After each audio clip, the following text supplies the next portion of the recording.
I think this biomechanical stuff is at the root cause of why cancer occurs, and therefore, when humanity accepts and figures out how this stuff works, I actually think we're going to eradicate at least most cancer, and I'm going to explain why. First, a little bit of an intro. I was talking to a friend a little while back who lives here in Bangkok, and she had cancer at a very young age, in her 30s, and she was going through chemo, and I had having coffee, and I recommended, hey, why don't you try over mouth guard? She thought that was, she didn't say it. She was respectful. You could tell in her eyes. Like she thought that was completely ridiculous. Much more logical to her to do chemotherapy and subject herself to large amounts of radiation. In today's time, in thinking like I'm the crazy one, like I'm the nut who would say such a thing, right? And I think when we look down the road, like in some decades, maybe 30, 40 years, and when society kind of understands the stuff that I'm saying, they're going to realize that I was the logical one.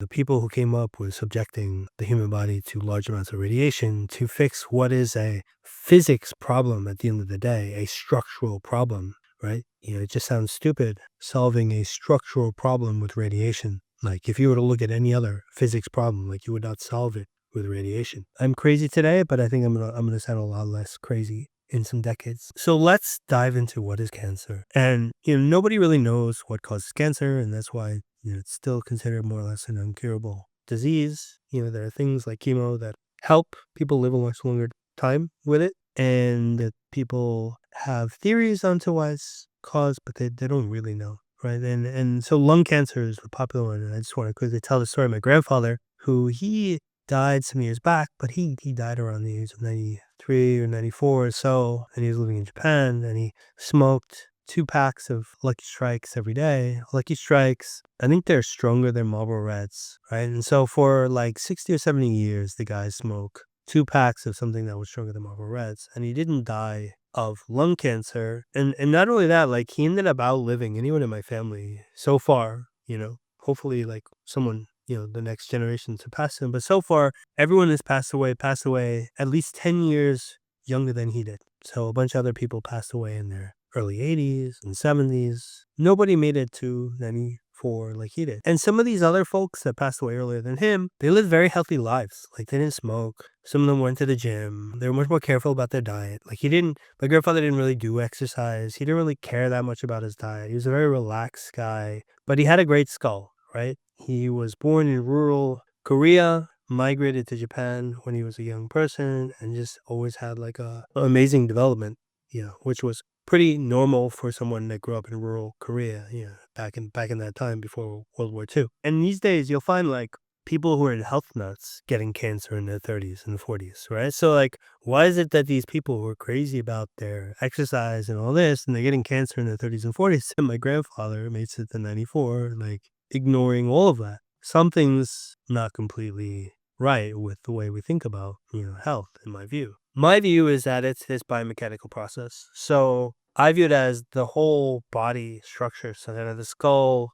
the soft tissue surrounding the skull deflates, crushes the skull, which crushes the brain. The whole spine kind of twists and gets compressed. Like your ribs are pulled one way, everything's pulled out of position, your organs are pulled out of position and are compressed. And then it needs to operate continually like that, right? And if you do exercise and stuff, like it needs to operate while you're in this like contorted position, even while you're putting pressure on it. And I think that your body reacting to that, is what causes cancer, right? You're putting pressure on a system that is structurally mangled, with all the organs having to operate despite being in a compromised position. And one good anecdote that I always remember is I was seeing a very famous osteopath, Jim Jackman, in Missouri, who was considered one of the best, I think, living osteopaths in the United States. I mean, I went out to visit him twice in person, and he would tell me these stories of how he had these patients, and like when he felt, because osteopaths are very good at kind of like feeling the body and getting a sense for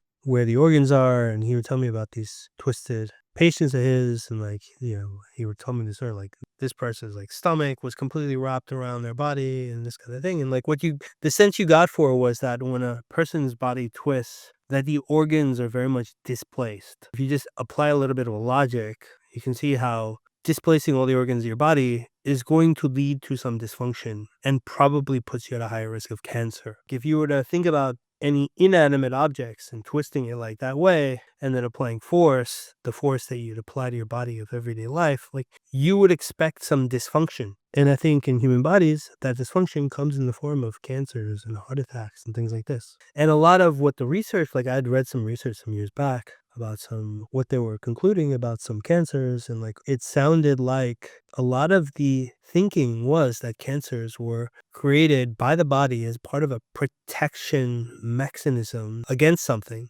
right? So like the body was creating cancer to defend itself, which I think coincides really well with my theory about biomechanics. And essentially, in my view, like cancer is the body trying to defend itself against this mangled state and you putting pressure on it every day. When you look at the cancer prevalence in the United States, it's rocketing up. And in my view, like it's rocketing up in a very similar way that you see other symptoms of these biomechanics rocketing up, like TMJ incidents, neurological disease incidents, obesity, all these things more or less have rocketed up with a pretty similar growth and curve. And I think that if the body didn't need to fight against these biomechanics of a collapsing, like a twisting spine and a collapsing skull, I don't think you would get cancer.